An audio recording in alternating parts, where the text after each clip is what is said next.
1951 நீங்க பாத்தீங்கன்னா ஃபர்ஸ்ட் டைமா காஷ்மீர் ரெசல்யூஷனை வந்து யூஎன்ல கொண்டு வரும்போது 1951 கொண்டு வரும்போது சோவியத் யூனியன் நமக்காக வீட்டோ பண்ணி இந்த ரெசல்யூஷனை தோக்கடிச்சது. சைனாக்கு மறுத்த டெக்னாலஜி எல்லாம் நீங்க நல்லா புரிஞ்சுக்கணும். சைனாங்கிறது ஒரு கம்யூனிஸ்ட் நாடு. சைனாக்கு மறுத்த டெக்னாலஜி எல்லாம் இந்தியாவுக்கு தைரியமாக முன் வந்து கொடுத்த முதல் நாடு.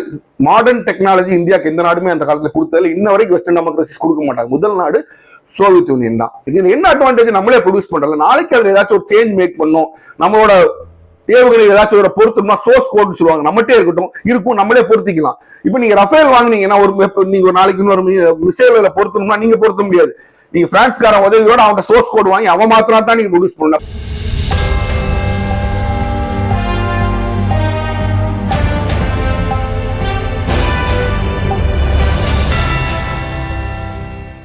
ஹலோ ஃப்ரெண்ட்ஸ், வெல்கம் டு உண்மையும் பொய்மையும். இன்றைக்கு நாம பேச எடுக்கக்கூடிய தலைப்பு வந்து இந்தியா ரஷ்ய உறவு.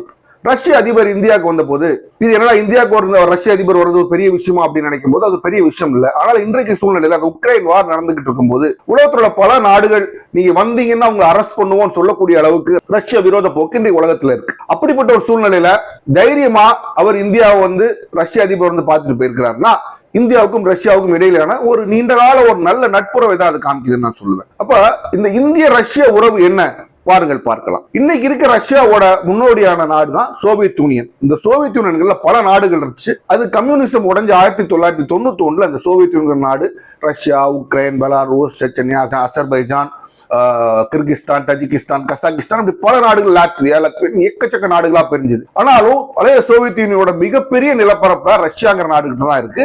இன்றைக்கு உலகத்திலே மிகப்பெரிய நாடுனா அது ரஷ்யா தான் பரப்பளவுல. அப்படிப்பட்ட ரஷ்யாவுக்கு நமக்கு உறவை நம்ம தெரிஞ்சுக்கணும்னா நமக்கு சோவியத் யூனியனுக்கு முன்னான உறவை நம்ம தெரிஞ்சுக்கணும். இந்தியா ஆகஸ்ட் 15, 1947 இந்தியாவுக்கு சுதந்திரம் கிடைக்குது. சுதந்திரம் கிடைச்சு வெகு சில நாட்களிலேயே இந்திய அரசு வந்து சோவியத் அரசு, யுஎஸ்எஸ்ஆர் சொல்லுவாங்க, union of Soviet socialist republics அப்படிங்கிறது அந்த யுஎஸ்எஸ்ஆர். அது ஒரு கம்யூனிஸ்ட் நாடு. அந்த நாட்டோட சுதந்திரம் கிடைச்ச உடனே இந்திய அரசு தன்னோட உறவுகளை எஸ்டாப்ளிஷ் பண்ணிக்கிறது. அன்னையில இருந்து கம்யூனிஸ்ட் சோவியத் யூனியன் உடையிற 1991 வரைக்கும் இந்தியாவுக்கு ஒரு முதுகெலும்பா பக்கபலமா இருந்த ஒரு நாடு நம்ம உலகத்துல சொல்ல முடியும்னா அது சோவியத் யூனியன் தான். அப்ப இது தொடங்கும் போது ஸ்டாலின் அங்க ஆட்சியில இருந்தாலும் ஸ்டாலின் நேரு முதல்ல சந்திக்கும் போது ஸ்டாலின் அப்பவே சொல்றாரு, உங்களோட எல்லா விஷயத்திலும் நாங்களுக்கு உதவுவோம், உங்களுக்கு நாங்க உறுதுணையா இருப்போம், உங்களோட வளர்ச்சிக்கு நாங்க உறுதுணையா இருப்போம் சோவியத் யூனியன் சொல்றாரு. எந்த அளவுக்கு சோவியத் யூனியன் நமக்கு ஒரு நல்ல உறவு இருந்துச்சுன்னா வெஸ்டர்ன் டெமோக்ரஸிஸ் சொல்ற அமெரிக்கா தலைமையிலான அந்த மேற்கத்திய ஜனநாயக கூட்டணி வந்து நம்மள ஒரு சோவியத்தோட ஒரு பிளாக்ல உள்ள ஒரு நாடாகவே நம்மளை பார்த்தாங்க. நம்ம அப்படி இல்லை, நம்ம நான் அலைட் மூவ்மெண்ட் ஒன்று வச்சிருந்தோம், இருபக்கமும் சேர மாட்டோம்னு அணிசேரா நாடுகள் அப்போ ஒரு அமைப்பு இருந்துச்சு. அந்த காலங்களில் இந்தியா வறுமையான நாடா இருந்தாலும் உலகத்துல வந்து third world countries, developing countries சொல்ற கண்ட்ரிஸோட லீடர்னு கூட இந்தியா சொல்ற அளவுக்கு பெரிய ஒரு நிலைமையில இருந்துச்சு. இன்னைக்கு எல்லாரும் பேசுறாங்க இந்தியாவை அதை பண்றாங்க, ஒண்ணும் கிடையாது. இந்தியா உலகத்தை தலைமையேற்று நடத்தி கொண்ட காலம் வந்து இந்தியா சுதந்திரம் வாங்கி ஒரு 1970-80 வரைக்கும் தான். வெகு சாரா நாடுகள் 100-150 நாடுகள் வந்து இந்தியா என்ன செய்யுதுங்கிறத பார்ப்பாங்க. அதாவது டெவலப்பிங் கண்ட்ரின்னு சொல்லக்கூடிய ஏழ்மையான நாடுகள் நம்மளை பார்ப்பாங்க, நம்ம என்ன செய்யறோம்னு. அப்ப நம்ம யுகோஸ்லோவியா அப்புறம் ஈஜிப்ட் எல்லாம் சேர்ந்து தொடங்க அணிசேரா மாநாடு, நான் அலைட் மூவ்மெண்ட்னு சொல்லுவாங்க. அதுக்கு முக்கியமா நின்று அதை முன்னாலே எடுத்து கொண்டு போனவர் வந்து ஜவஹர்லால் நேரு அவர்கள் தான். அப்போ இந்தியாவோட ஸ்டேட்ஸ்மேன்லாம் வேர்ல்ட் ஸ்டேட்ஸ்மேனா இருந்தாங்க. உலகம் முழுசா உங்களுக்கு ஒரு ரெகக்னிஷன் கிடைச்சு. இந்தியா ஏழையான நாடா இருக்கலாம், ஜவஹர்லால் நேருக்குள்ள ரெகக்னிஷன் வேர்ல்டு வைட் ரெகக்னிஷன், அவர் பெரிய ஸ்காலர் அப்படின்னு கிடைச்சது. அப்ப இந்த நான் அலைட் மூவ்மெண்ட் ரஷ்யா மறைமுகமா சப்போர்ட் பண்ணுவாங்க. நமக்கு என்ன பிரச்சனை, அவங்க அமெரிக்காவோட சேரல, அப்ப நமக்கு பிரச்சனை இல்லை. ரஷ்யாவுக்கு ஒரு ஆதரவான நிலைமையில தான் இருந்துச்சு. அப்ப ரஷ்யா நமக்கு எப்படி ஆதரவு குடிச்சுன்னு பார்க்கணும் இல்லையா. அந்த காலத்துல நீங்க பாத்தீங்கன்னா அந்த காலத்துல இன்றைக்குமே அப்படிதான் பெருவாரியான பணமும் செல்வமும் இந்த வெஸ்டர்ன் டெமோக்ரஸிஸ் கையில தான் இருக்கு. அப்ப அவங்களோட சேர்ந்த நாடுதான் நம்மளோட எதிரி நாடான பாகிஸ்தான். அவங்க அந்த அணியில சேர்ந்துருச்சு. ஆனால் நம்ம சோவியத் யூனியன்ல இருந்தாலும் நம்ம நான் அலைட் மூவ்மெண்ட்ல தான் இருந்தோம். அப்ப இந்த வெஸ்டர்ன் டெமோக்ரஸிஸ் தான் தன்னோட ஃபுல் ஃபோர்ஸை போட்டு பாகிஸ்தான் சப்போர்ட் பண்ணாங்க. 1951 நீங்க பாத்தீங்கன்னா ஃபர்ஸ்ட் டைமா காஷ்மீர் ரெசல்யூஷனை வந்து யூஎன்ல கொண்டு வரும்போது 1951 கொண்டு வரும்போது சோவியத் யூனியன் நமக்காக வீட்டோ பண்ணி இந்த ரெசல்யூஷனை தோக்கடிச்சது. இது மாதிரி எல்லா இந்திய விரோத போக்கிலையும் இந்த மேற்கத்திய ஜனநாயக நாடுகள் கொண்டு வந்தாலும் யுனைடெட் நேஷன் செக்யூரிட்டி கவுன்சில்ல அதை தோக்கடிக்கிறதுக்கு பெரிய பின்புலமா இருந்து நமக்கு முதுகெலும்பா இருந்தது சோவியத் யூனியன். அந்த சோவியத் யூனியன் தான் இந்த ரஷ்ய உறவுக்கான நம்ம அடித்தளம்னு சொல்லணும்னா சோவியத் யூனியன் உறவு தான். அப்போ சோவியத் யூனியன் நம்ம கூட இருக்கிறதுனால வெஸ்டர்ன் டெமோக்ரஸிஸால நம்மளால ஒன்றும் பண்ண முடியல. எந்த ரெசல்யூஷன் கொண்டு வந்தாலும் அது சோவியத் யூனியன் வந்து யுனைடெட் நேஷன் செக்யூரிட்டி கவுன்சில தோக்கடிச்சோன்னு அவங்களுக்கு தெரிஞ்சதுனால நம்மளை விட்டு விலகியே இருந்தாங்க. அது மட்டும் இல்ல, ஒரு சின்ன ஸ்ட்ரெயின் எப்போ வருதுன்னா உங்களுக்கு தெரியும், சைனா அப்பவும் கம்யூனிஸ்ட் நாடு தான், மாசே துங்க அங்க இருக்கிறாரு. இந்திய சைனா போர் வரும்போது சைனா என்ன எதிர்பார்த்ததுன்னா நானும் ஒரு கம்யூனிஸ்ட் நாடு, நீங்க எனக்கு ஒரு கம்யூனிஸ்ட் நாடு, எனக்கு ஹெல்ப் பண்ணு அப்படிங்கிற மாதிரி சைனா எதிர்பார்த்து. ஆனா சைனாவோட அந்த கோரிக்கைக்கு செவி மடுக்காம சோவியத் யூனியன் நியூட்ரலா இருந்துச்சு.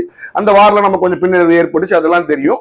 ஆனா அந்த வார் கொஞ்சம் முன்னாடி அதுக்கு பின்னாடியும் சைனாக்கு மறுத்த டெக்னாலஜி எல்லாம் நீங்க நல்லா புரிஞ்சுக்கணும். சைனாங்கிறது ஒரு கம்யூனிஸ்ட் நாடு. சக சைனாக்கு மறுத்த டெக்னாலஜி எல்லாம் இந்தியாவுக்கு தைரியமாக முன் வந்து கொடுத்த முதல் நாடு. மாடர்ன் டெக்னாலஜி இந்தியாவுக்கு எந்த நாடுமே அந்த காலத்துல கொடுத்ததில்ல. இன்ன வரைக்கும் வெஸ்டர்ன் டெமோக்ரஸிஸ் கொடுக்க மாட்டாங்க. முதல் நாடு சோவியத் யூனியன் தான். எப்படி நீங்க பாத்தீங்கன்னா 1962 இன்னைக்கும் நம்ம இந்தியன் நேவி ஏர்போர்ட்ல சர்வ் பண்ணிட்டு இருக்கிற MiG-21 அப்படிங்கிற ஃபைட்டர் ஜெட், அன்னைக்கு அது மாடர்ன் ஜெட்டா இருந்துச்சு.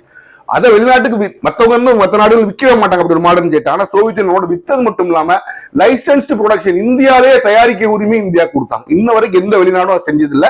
அன்றைக்கே நமக்கு சோவியத் யூனியன் செஞ்சாங்க. அப்ப 62 வார்ல இந்தியா தோன்றதுக்கு அப்புறமும் சைனாக்கும் நமக்கு இடையில வந்து சைனா வந்து திருப்பி சோவியத் யூனியன் நமக்கு திருப்பி ஒண்ணு பார்க்க அகேன்ஸ்டா திருப்பி ஒண்ணு பார்க்கும்போது அது என்றைக்குமே சோவியத் யூனியன் ஒத்துக்கல. இப்ப இந்த சூழ்நிலையில பாகிஸ்தான் 1965 யுத்தம் நடக்கும்போது சோவியத் யூனியன் பின்னால ஃபார்மா நின்னுச்சு. இது ஒரு முக்கியமான விஷயம். சோவியத் யூனியன் ஃபார்மா நிக்கல, என்ன அட்வான்டேஜ், நம்மளோட பல ஆயுதங்கள் கிட்டத்தட்ட அப்ப 100% நம்ம ஆயுதங்கள், அது 70-80% ஆயுதங்கள் சோவியத் யூனியன் தான் வந்துச்சு. அப்போ ஒரு யுத்தம் நடக்கும்போது இந்த வெஸ்டர்ன் டெமோக்ரஸியோட சப்போர்ட் வாங்கி நீங்க யுத்தம் நடத்துனீங்கன்னா அவன் எம்பார்கோன்னு போட்டு இந்த ஆயுதங்கள் நமக்கு சப்ளை பண்ண மாட்டாங்க யுத்த சமயத்துல. ஆனா சோவியத் யூனியன் நிப்பாட்டாம நமக்கு எல்லா விஷயத்தையும் செஞ்சுட்டு இருந்ததுனால நம்மளால யுத்தத்தை தைரியமா முன்னெடுத்து செல்ல முடிஞ்சது. அப்ப 1965 வார்லயும் நம்ம ஜெயிக்கிறோம். சாஸ்திரி எங்க தாஷ்கண்ட் கான்ஃபரன்ஸ் போறோம். அந்த பீஸ் கான்ஃபரன்ஸை முன்னாள் எடுத்து நடத்துறது சோவியத் யூனியன் தான். அந்த அளவுக்கு இந்தியாவுக்கு சோவியத் யூனியன் மேல ஒரு நம்பிக்கை இருந்துச்சு. இதுக்கிடையில கொஞ்ச நாள் கழிச்சு மேற்கு பாகிஸ்தான் ஆகிய இன்றைய பங்களாதேஷ்ல பிரச்சனை வரும்போது இந்தியா வந்து பாகிஸ்தான் எடுத்து போரிட்டு வெஸ்டர்ன் பாகிஸ்தான் இன்றைக்கு பங்களாதேஷா பிரிச்சு கொடுக்கணும்னு இந்தியா வந்து போர்ல இறங்குது. அந்த போர்ல இறங்கும்போது நீங்க பார்க்கணும், எல்லா நாடுகளும் சைனாவில் கொஞ்சம் நியூட்ரலா இருந்துட்டாலும் பாகிஸ்தான் வெஸ்டர்ன் டெமோக்ரஸிஸ் சொல்ற அமெரிக்கா பிரிட்டன் எல்லாம் பயங்கரமா ஆதரிச்சு போருக்கு வருவாங்க அப்படிங்கிற ஒரு சூழ்நிலை இருந்துச்சு. அந்த சமயத்துல பாத்தீங்கன்னா அமெரிக்கா தன்னுடைய ஏர்கிராப்ட் கேரியரை கூட இந்தியாவுக்கு எதிராக போரிட அமெரிக்காவும் பிரிட்டனும் அனுப்பிச்சு தான் வரலாறு. அப்ப அவங்க ரெண்டு பேரும் இந்தியாவுக்கு எதிராக போரிட வந்திருந்தாங்க. ஒருவேளை ரீச் பண்ணியிருந்தாங்கன்னா 1971 போர்லயே நம்ம வந்து தோல்வி அடையக்கூடிய ஒரு சூழ்நிலை சந்திச்சிருப்போம். ஆனா அதுக்கு அந்த சமயத்துல தான் இன்றைக்கு உற்ற நண்பனான சோவியத் யூனியன் தன்னோட நியூக்ளியர் சப்மரீனை இந்தியாவுக்கு அனுப்பி விட்டு, நீ உள்ள வந்தீங்கன்னா நானும் உள்ள வருவேன், ஏன் நேசனான இந்தியாவை நான் காப்பாத்துவேன் அப்படின்னு சொல்லி சோவியத் யூனியன் தன்னுடைய நியூக்ளியர் சப்மரீனை உள்ள அனுப்புது. உடனே அமெரிக்காவும் பிரிட்டனும் வாழை சுட்டிட்டு பின்னால போயிட்டாங்க. இந்தியா பாகிஸ்தானை தோக்கடிச்சு பங்களாதேஷுக்கு தனி நாடா உருவாக்குச்சு. இதுதான் வரலாறு. இப்படி இக்கட்டான சூழ்நிலை எல்லாம் இந்தியாவோட முதுகெலும்பா நின்று எல்லா விஷயத்திலையும் உதவுன நாடு சோவியத் யூனியன். அப்ப இந்த சோவியத் யூனியனோட உறவு வந்து இப்படி கண்டினியூ ஆகிட்டு இருந்துச்சு.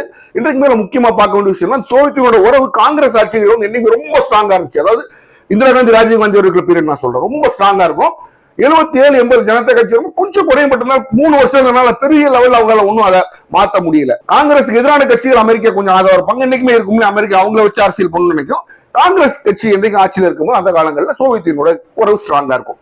அப்ப இந்த 3 ஆண்டு காலங்கள் தவிர 1989 வரைக்கும் இந்தியாவை காங்கிரஸ் தான் இருந்துச்சு. அப்ப நமக்கு உறவு உங்களுக்கு ஸ்ட்ராங்காவே தான் இருந்துச்சு.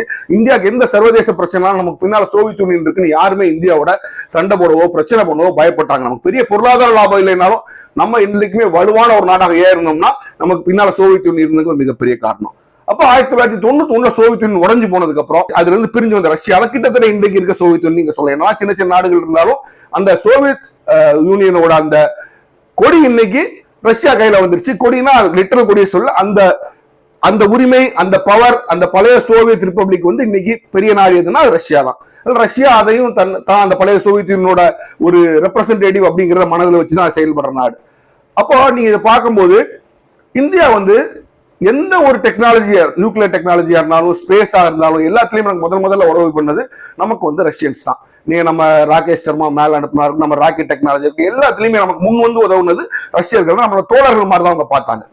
இப்ப இந்த சிச்சுவேஷன்ல நியூக்ளியர் ரியாக்டர் விஷயங்கள்ல அவங்களுக்கு என்ன வந்து அவரோட பெஸ்ட்டை நமக்கு என்னைக்குமே கொடுப்பாங்க, மத்தவங்க மாதிரி கிடையாது. உன்னை வச்சுட்டு ஒரு ஸ்டெப் கீழே தான் கொடுப்பாங்க வெஸ்டர்ன் கண்ட்ரிஸ். சோவியத் யூனியன் தன்னோட பெஸ்ட் என்னைக்குமே இந்தியா கொடுக்கும். அப்படி கொடுத்துட்டு இருக்கும்போது நம்ம கிரையோஜெனிக் இன்ஜின் அப்படின்னு ஒன்று நம்ம வாங்கணும். ராக்கெட்ல வந்து பல டைப் ஆஃப் சேட்டலைட்ஸ் இருக்கு. GSLV geostationary launch vehicle. அது வந்து 36,000 கிலோமீட்டருக்கு மேல போய் சேட்டலைட் ஓடணும். அப்ப அது ஒரு இன்ஜின், பவர்ஃபுல் இன்ஜின் வேணும். அந்த இன்ஜின் ரஷ்யா தான் நமக்கு சப்ளை பண்ணிக்கிட்டு இருந்துச்சு. அப்ப திடீர்னு அந்த கார்கில் வார் எல்லாம் அந்த நியூக்ளியர் எக்ஸ்ப்ளோஷன் சமயத்தெல்லாம் எல்லாரும் எம்பார்கோ போட்ட உடனே எல்லாருமே பின்வாங்கின உடனே நம்ம அதுக்கப்புறம் இந்தியன் சயின்டிஸ்டே கிரையோஜெனிக் இன்ஜின் கண்டுபிடிச்சு இன்னைக்கு நம்ம செய்யறோம் சொல்றாங்க. பட் எல்லாரும் என்ன மறைமுகமா சொல்லணும்னா ரஷ்யா வந்து இந்தியா கிரையோஜெனிக் இன்ஜினை கண்டுபிடிக்க உதவுச்சுன்னு சொல்லுவாங்க. அப்ப அந்த அளவுக்கு ரஷ்யாவுக்கும் இந்தியாவுக்கு ஒரு ஸ்ட்ராங்கான ஒரு ரிலேஷன்ஷிப். அது மட்டும் இல்லாம இன்னைக்கும் இந்தியன் ஏர்போர்ஸோட முதுகெலும்புன்னு சொல்ல ரஃபேல் சொல்ற ரஃபேல் கிடையாது, சுக்கோய் 30 MK1 அப்படிங்கிறது சுக்கோய் 30ங்கிற அந்த மிக முக்கியமான அந்த வார் பிளைனை, அந்த ஃபைட்டர் ஜெட்டை இந்தியாவிலேயே லைசன்ஸ் பண்ணி ப்ரொடியூஸ் பண்ணிக்கலாம்னு உரிமையை கொடுத்து இன்னைக்கு இந்தியாவே அதை ப்ரொடியூஸ் பண்ணி கோ ப்ரொடியூசரா இருக்குன்னா அதுக்கு நம்மளோட உறவு தான் காரணம். இன்றைக்கு ஒரு சுக்கோய் 30 ஒர்க் பண்ணிட்டு இருக்கு. இது என்ன அட்வான்டேஜ், நம்மளே ப்ரொடியூஸ் பண்றதுல நாளைக்கு அதுல ஏதாச்சும் ஒரு சேஞ்ச் மேக் பண்ணோம், நம்மளோட ஏவுகணை ஏதாச்சும் ஒரு பொருத்தம்னா சோர்ஸ் கோட் சொல்லுவாங்க, நம்மகிட்டே இருக்கட்டும் இருக்கும், நம்மளே பொருத்திக்கலாம். இப்ப நீங்க ரஃபேல் வாங்கினீங்கன்னா நீங்க ஒரு நாளைக்கு இன்னொரு மிசைல பொருத்தணும்னா நீங்க பொருத்த முடியாது. நீங்க பிரான்ஸ்காரன் உதவியோட அவன் சோர்ஸ் கோட் வாங்கி அவன் மாத்திரம் தான் நீங்க ப்ரொடியூஸ் பண்ணணும். அப்போ உங்க வெப்பன்ஸ் புதுசா ஒரு வெப்பன்ஸ் கண்டுபிடிச்சீங்க, அந்த வெப்பன் அவங்க ஏர்கிராஃப்ட்ல ஃபிட் பண்ணணும்னா நீங்களா ஃபிட் பண்ண முடியாது, திரும்பி பிரான்ஸ்ட போனோம். சோவியத் யூனியன் அந்த பிரச்சனை என்றைக்குமே இருந்தது இல்ல. நம்மகிட்ட சோர்ஸ் கோட் போல கொடுத்து நம்ம தான் ப்ரொடியூஸ் பண்ணோம். அது மட்டும் இல்லாம உலகத்தையே அச்சுறுத்திட்டு இருக்கிற இந்தியாவோட மிகப்பெரிய மிசைல் என்னன்னு சொன்னீங்கன்னா பிரம்மோஸ்.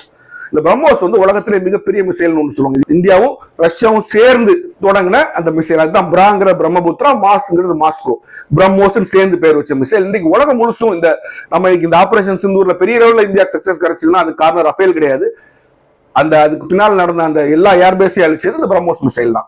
இந்த மிசைலும் மற்ற நாடுகள்லாம் இதோட சின்ன டெக்னாலஜியோட கொடுக்க கூட மாட்டாங்க, நம்மளோட கோ ப்ரொடியூஸ் பண்ணி இன்னைக்கு இந்தியாவும் பிரம்மோஸோட கோ ப்ரொடியூஸ் ஆகுறது ரஷ்யா. இப்படி ஸ்ட்ராங்கான டிஃபென்ஸ் உறவுகள் இருக்கு. அதே மாதிரி கூட நியூக்ளியர் பிளான்ட், இப்படி எல்லா இதுலயுமே லேட்டஸ்ட் டெக்னாலஜி இந்தியாவோட ஷேர் பண்ணக்கூடிய ஒரு நாடு ரஷ்ய நாடு. இது 1991 சோவியத் யூனியன் உடஞ்சதுக்கு அப்புறம் உலகமே வெஸ்ட் கிட்ட போகும்போது நம்மளுமே வெஸ்டர்ன் டெமோக்ரஸி கிட்ட க்ளோஸ் ஆனோம். ஆனா க்ளோஸ் ஆனால என்ன கிடைச்சதுன்னா ஒன்னும் கிடைச்சிருக்கு. இன்ன வரைக்கும் 140 ரஃபேலா வாங்கி வச்சிருக்கோம். ரஃபேல ஒன்னா நீங்க திருப்பி பிரான்ஸ் போய் ஐயா கொடுங்க கேட்கணும், உங்களால இன்னும் ப்ரொடியூஸ் பண்ண முடியாது. குறிப்பாக பாத்தீங்கன்னா காங்கிரஸ்க்கு அகேன்ஸ்டா இருக்க எந்த கவர்மெண்ட் வந்தாலும் அமெரிக்காவோட ஒட்டுறவாங்க. அந்த ஒட்டுறவு இன்றைக்கு நிலைக்குமா அப்படின்னா என்ன பொறுத்த வரைக்கும் அது நிலைக்காதுன்னு ஏன் காரணம் உங்களுக்கு சொல்றேன்னா, இதுக்கு முன்னாடி அமெரிக்கா ஒரு காமிச்சிருக்கு. வாஜ்பாய் அரசு இருக்கும்போது வழக்கம் போல அவங்க அமெரிக்கா ஒட்டுறவு ரொம்ப அமெரிக்காவோட ஒட்டிக்குவாங்க. அப்படி இருக்கும்போது கார்கில் வார்ல ஒரு பெரிய கம்ப்ளைண்ட் வந்துச்சு, அவ்வளவு வெளியில வரல, பட் கார்கில் வார்ல ஒரு பெரிய கம்ப்ளைண்ட் வந்துச்சு.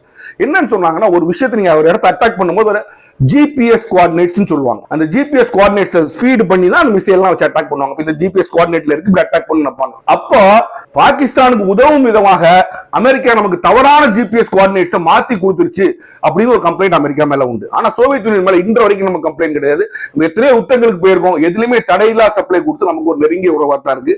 அப்படித்தான் ரஷ்யாவும் நமக்கு இருந்திருக்கின்றது. இன்று வரைக்கும் பாருங்க, S-400 உலகத்திலே மிகப்பெரிய ஒரு ஆன்டி ஏர்கிராஃப்ட் டிஃபென்ஸ் சிஸ்டம், அதாவது வான்வழி தாக்குதல் நடக்கிறத முறியடிக்கிறதுக்கு மேலேயே வச்சு மிசைல் அனுப்பி அந்த மிசைல் எல்லாம் தடுக்கக்கூடிய ஒரு டிஃபென்ஸ் ஏர் டிஃபென்ஸ் சிஸ்டம் சொல்லுவாங்க. அந்த டிஃபென்ஸ் சிஸ்டம் அத உலகத்துல பல நாடுகளுக்கு இன்னைக்கு அமெரிக்காவில் இருக்க ஏர் டிஃபென்ஸ் சிஸ்டம் அட்வான்ஸ்ட். அந்த S-400 அந்த S-400 வாப்பா உனக்கு தர்றேன்னு இந்தியா கொடுத்துருக்காங்க. அவங்க இப்ப என்ன சொல்றாங்க, இங்கே உனக்கு ப்ரொடியூஸ் பண்றது கூட உனக்கு 5th ஜெனரேஷன் ஃபைட்டர் ஜெட் தர்றோம், டெக்னாலஜியோட உனக்கு டிரான்ஸ்பர் பண்றோம் அப்படின்னு ரஷ்யா சொல்றாங்க. அப்ப அந்த அளவுக்கு நமக்கு ஒரு நெருங்கிய உறவு. இதெல்லாம் என்ன சொல்ல வர்றாங்க, நம்ம வெஸ்டர்ன் கண்ட்ரீஸ்ல பணம் இருந்தாலும் நாட்டு பாதுகாப்பு, சிவில் நியூக்ளியர் எனர்ஜி டெக்னாலஜி வரும்போது எல்லாரும் சொல்லுவாங்க, அமெரிக்கா காரப்பாரு, இத்தாலி காரப்பாரு, பிரான்ஸ் காரப்பாரு, ஜப்பான் காரப்பாரு எப்படி இருக்கு, என்ன இருக்கு, ஜெர்மனி காரப்பாரு என்ன இருக்கு. கார் மட்டும் இல்ல, அதுக்கு சந்தை கிடையாதுனால ரஷ்யால வளரலாம். ஆனா ரஷ்யன் டிஃபென்ஸ் மெக்கானிசமும் ரஷ்யன் சிவில் எனர்ஜி இதுவும் மற்ற டெக்னாலஜி, ஸ்பேஸ் டெக்னாலஜி ரஷ்யா இன்னும் மிகப்பெரிய நாடு தான்.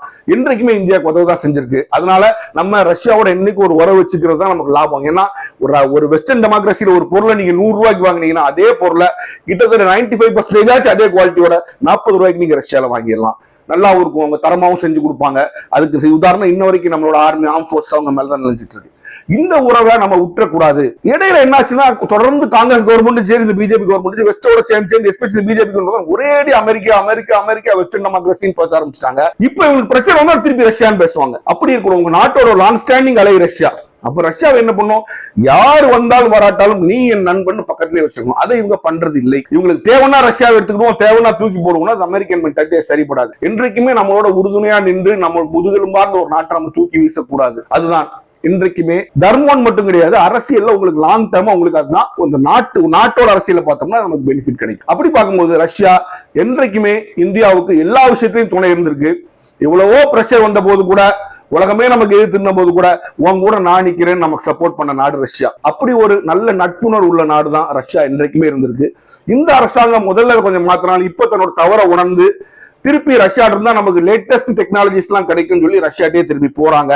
அது வரவேற்கக்கூடிய விஷயம் தான். ஏன்னா வெஸ்டர்ன் டெமோக்ரஸிஸ் நம்பி நாளைக்கு நீங்க போருக்கு போனீங்கன்னா அது ஸ்பேர் பார்ட் கூட அவன் தரமாட்டான், சாங்ஷனா போட்டுருவான். ஆனா ரஷ்யா என்றைக்குமே நம்ம முதுகெலும்பா நின்று நம்ம சண்டையோ எந்த யுத்தமோ எது வந்தாலும் நமக்கு முழுசா வெப்பன் சப்ளை பண்ணி நம்மளோட முழுமையா ஒப்புரவா இருந்த ஒரு நாடு ரஷ்யா. அந்த உறவை நாம் என்றைக்குமே மறக்கவும் கூடாது, மறுக்கவும் கூடாது. ஏன்னா ரஷ்யா இன்னும் குறைஞ்ச 50-60 ஆண்டுகளுக்கு ஆச்சு டெக்னாலஜிக்கல் ஸ்பேஸ்ல ஒரு பெரிய பவரா தான் இருக்கும். டெக்னாலஜிக்கல் ஸ்பேஸ்ல பவரா இருக்கிற எந்த நாடுகளும் நமக்கு டெக்னாலஜி தர்றது இல்ல, ரஷ்யா மட்டும்தான் தருது. அதற்காக வச்சு நம்ம ரஷ்யாவோட உறவோட இருக்கணும். அதனால இன்று நான் சொல்லக்கூடிய ஒரு விஷயம் என்னன்னா, இன்றைக்கு இருக்க பிஜேபி அரசுக்கு உங்களுடைய பழைய அமெரிக்க பாசத்தை நீங்க விடுத்து அமெரிக்காவோட உறவு வச்சுக்கோங்க, ட்ரேடு வச்சுக்கோங்க. இன்னைக்கு நம்ம ஒரு வளர்ந்த ஒரு நாடு, நம்மளோட ட்ரேட் வச்சுக்கோங்க. அவனுக்கு லாபம், அவனும் நம்மளை பயிற்சி தள்ள முடியாது.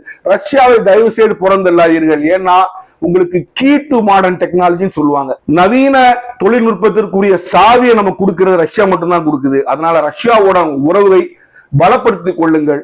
என்றும் ரஷ்யா நம்மளோடு நின்றது போல இந்த யுக்ரைன் விஷயத்திலும் நாமும் ரஷ்யாவோட நிக்கணும். அதுதான் ஒரு சரியான விஷயமா இருக்கணும். வெளிப்படையா நிக்க முடியலைனாலும் எதிர்ப்பு தெரிவிக்காம அவங்களுக்கு ஒரு சுமூகமான சூழ்நிலையை நம்ம ஏற்படுத்தி கொடுக்கணும். இதுதான் என்னுடைய முடிவு. மீண்டும் சந்திப்போம்.